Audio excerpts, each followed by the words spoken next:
Welcome back to my channel, Ramir Boulder. Ito po ang report.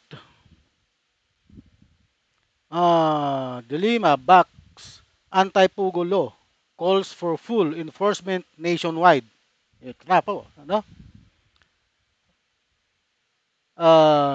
MML Party List Representative Laila Dilima expressed strong support for the newly enacted Republic Act number 12312, also known as the Anti-Pogo Act of 2025, which imposes a nationwide ban on offshore gaming operation in the Philippines.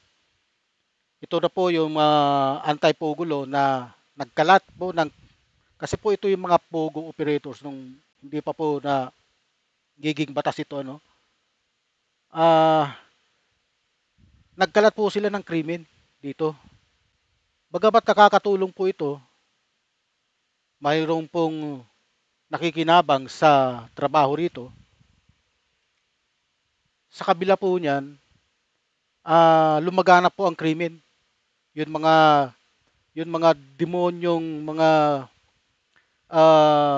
walang magawa na tumakas doon sa China, pumunta po rito. Dito po nagtatago at nagtatrabaho po sa Pugo. Ha? May mga spy po silang nahuli, mga sundalo ng China nagtatrabaho sa Pugo. Yun pala spy na ano, nag-i-spy na rito sa ating bansa. Kaya nga po naunsiyam yun mga pag pagdadala ng mga uh, palitan, yung palitan ng mga sundalo dito sa Sierra Madre, nalalaman kaagad ng mga Chinese Coast Guard. Bakit? Dahil nga dito sa mga spy na nagtatrabaho sa Pugo. Ano? Malungkot po ang pangyayari niyan dahil napakarami pong nating kababayang napahamak dahil lang dito sa Pugo na ito. Patuloy po natin. We welcome the enactment of Republic Act number 12312 or the Anti-Pogo Act of 2025 to institutionalize the total ban on offshore gaming operations in the country, Dilima said in a Facebook post. She urged the government to ensure that all remaining Philippine offshore gaming operators, POGO, are expelled. Dapat itapon na yan doon, pabalik ng China, including those continuing operation under different guises. Dapat siguruhin ng gobyerno ang pagpapaalis sa lahat ng natitira pang POGO sa bansa kasama na ang mga hunyangong nag-ooperate pa rin sa ibang anyo ng POGO pa rin, si Adid. Alam nyo po, ang POGO dumami po rito nung panahon po ni Duterte. Siya po ang pumayag na magkalat ng mga lagim itong mga Chinese na ito. Kaya nga po, hindi po siya kumikibo kapag mayroon po tayong mangingisda na tinatarantado dyan sa West Philippine Sea, sa Baho de Masinloc, ano? Mangingisda na nangingisda sa ating exclusive economic zone. Ha? Minamaltrato, tinataboy, tinatarantado ng mga communist Chinese. Ano? Pero anong ginawa ni Duterte? Wala. Nagsasawalang kibo siya. 10 ng kanyang mga anak. Si Sara, si Pulong, si Baste. Puro kampi sa China. Hindi sila kumakampi sa mga Pilipinong mangingisda. Ano po? Yan po ang totoo. Bakit po yun? Kasi nga po, noong panahon ni Duterte, maraming tinira. Tinira ng water cannon, nagkabasag-basag yung salamin ng barko ng BIFAR, nasira yung barko ng Philippine Coast Guard, nawasak, nauyupi, sa kagagawan ng mga Chinese Coast Guard. Nautos mismo ng kanilang presidenteng demonyong komunista. Ano? Dapat nga nakaban na yan. Wala nang dapat pumasok ng mga Chinese na mga demonyo rito. Sa totoo lang, Sino-sino ba ang magtutulungan kundi tayo rin mga Pilipino? Ha? Na inaapi nila, sinasabi nila magkaibigan daw ang China at saka Pilipinas. Kung magkaibigan, bakit sila nang aapi ng mga Pilipino mangingisda dyan sa West Philippine Sea? Di ba? Oh, patuloy po natin ang pagbabasa. No? De Lima stressed the importance of strict enforcement to prevent the circumvention of the law by those with selfish interest, especially in future administration.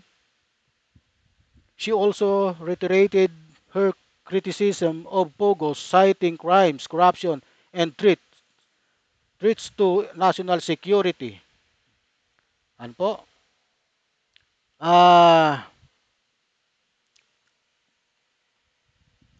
Key provision, ban on Pogo operation. The law prohibits the establishment, operation, or conduct of offshore gaming operation in the country. Penalties. First-time violators face imprisonment of 6 to 8 years, fine of 300,000 to 15 million. Second-time offenders face to 8 to 10 years imprisonment and fine of 15 million to 30 million.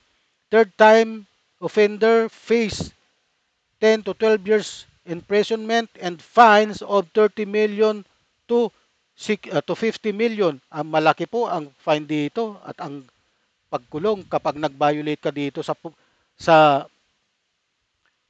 sa batas na ito. Ano? Oh, ang penalties nito napakalaki pag first time violators 6 to 8 years, tapos 300,000 ang fine to 15 million. Sa pangalawang huli mo 8 to 10 years ang imprisonment at may multang 15 milyon hanggang 30 milyong peso. Bah, matatakot talaga yung mga magtatayo ng pogo rito. Ano? Oh, pag third time, ito ang pinakamalupit. 10 to 12 years imprisonment. 30 million to 50 million ang fine. Tudas na kayo, mga Chinese kayo. Okay, maximum penalty applies including perpetual disqualification from public office and forfeiture of retirement benefits. Ito po yung mga public official and employees na mapapatunayang sangkot sa pugo. Nakagaya po ni Harry Roque na nagtatago ngayon doon sa ibang bansa. Patay na si Harry Roque dito. Sige. Foreign national deportation and permanent ban from entering the Philippines. Dapat lang. Pinagtataguan po nila itong Pilipinas eh. Hindi na sila dapat bumalik pa rito. Ban na po sila. No? Permanent. Foreign national deportation and permanent ban for re-entering the Philippines.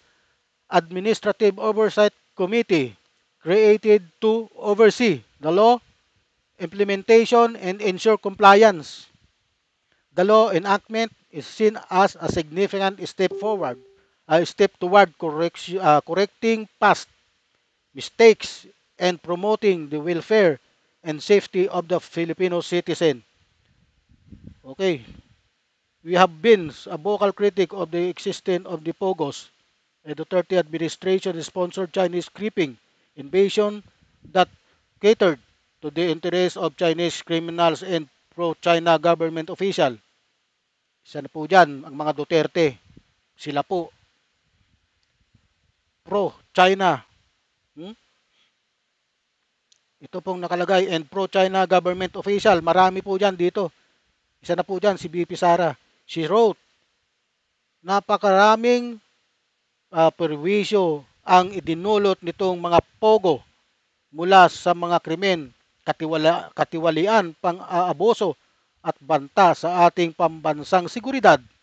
Pero kinonsente at pinoprotektahan pa ng nakaraang administrasyon. Yan ang sinasabi ko. Kailangan po talagang may batas ditong matibay. Hindi po itong batas na ito. Itong Republic Act 12312, Anti-Pogo Act of 2025. Mabuti na lang at napirmahan na po ito ni Pangulong Bongbong Marcos nung itong buwan lang na to, hindi ako nagkakamali, nung October 23 ba yun? Kaya ako po ay natutuwa, isa po ako sa natutuwa para na maging ganap na batas po itong anti-pogo. Republic Act number 12312 is a landmark law signed by President Bongbong Marcos Jr. on October 23, 2025 sa pagbaban ng pogo at pag-ooperate. Malaki ang multa po rito, milyon. Yari ang mga opisyales ng ating gobyerno na mapapatunayang sangkot dito. Sige, yari kayo. Akala nyo, basta-basta itong batas na to. Hindi po. Okay, ano po ang inyong opinion? Marami pong salamat sa inyong pagtangkilik. Thanks for watching. Don't miss our next video. Marami pong salamat. Mabuhay po kayo.